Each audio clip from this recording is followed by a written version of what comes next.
If you are this close to throwing your Cricut out the window, stop right there, watch this video first, and then decide if it really deserves that fate.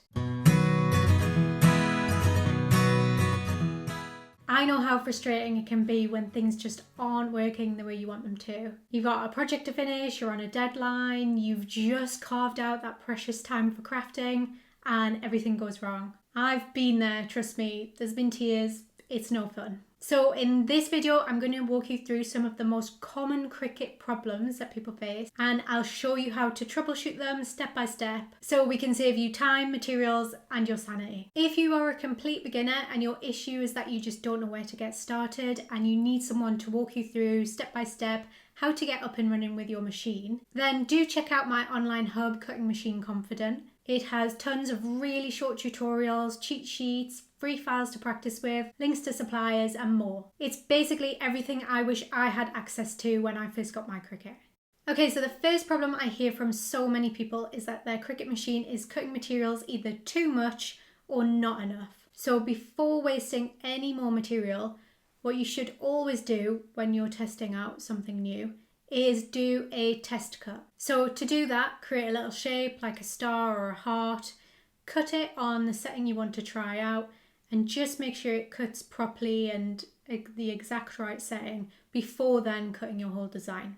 If it's not working and you just need to decrease or increase your pressure a bit, go into custom settings and then click on this material settings option at the bottom. Find the setting you have been using, then either increase or decrease the pressure, or maybe change the multi-cut so that it cuts the design multiple times. Or you could also create a custom setting too if you don't want to amend that original one. If that doesn't work and it's consistently not cutting deep enough, then it might be your blade that is the issue and you might want to look at replacing it. And you can get these in packs on Amazon. You don't necessarily need to buy Cricut branded blades unless your machine is still within warranty, in which case you might want to stick with Cricut branded. Next up, let's talk about when Design Space freezes or crashes. So frustrating. If Design Space suddenly isn't working the way it should, first check for updates. Cricut releases updates every so often, and if you're running an old version, this could cause glitches. If you're still having trouble, check online forums or the Cricut Facebook groups. Sometimes the issue is widespread and it's not just you, it's something you just have to kind of wait out. Also, sometimes they take it down for maintenance for a few hours, so check that's not happening either.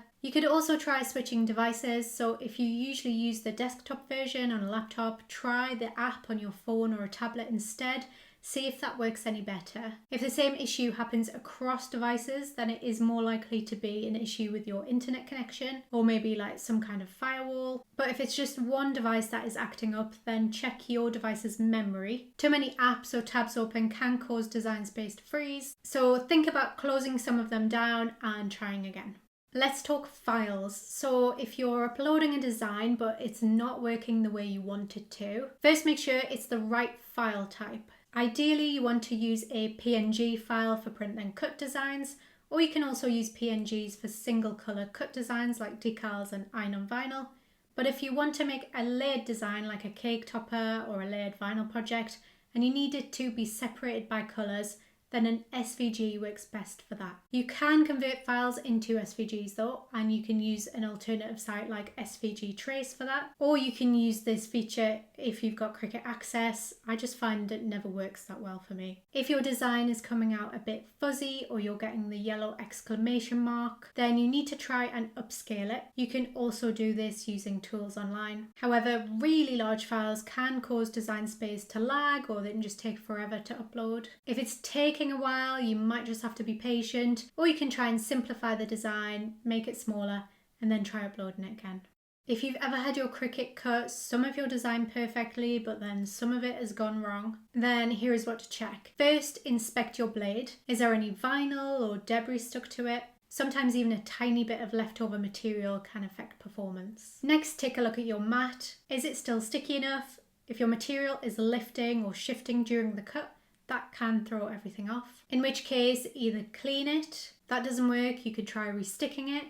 Or if it's quite a thick material or something a bit difficult to work with, you can tape it down before inserting it into your machine, and that should hold it steady. This is such a common one, doing a print then cut design and the alignment being off and your Cricut doesn't quite cut around the design properly. So always make sure your paper is the right way around with the black arrow in the top left and as square to the corner of the mat as possible. Try to calibrate your machine first if you haven't already, and make sure you do both the normal calibration and the fine calibration to get it as accurate as possible. I personally tend to leave bleed off, and if I'm making stickers I add a small white outline so that if it is slightly off it's harder to tell. And then if your print then cut is just not registering and your machine won't cut it, then it might be because you're using glossy or sparkly paper and the machine can't read the black lines, or maybe the black lines haven't printed properly. In both scenarios, you can add masking tape over the black lines and then redraw them on with black felt pen as straight as possible. Then try again and hopefully that should work.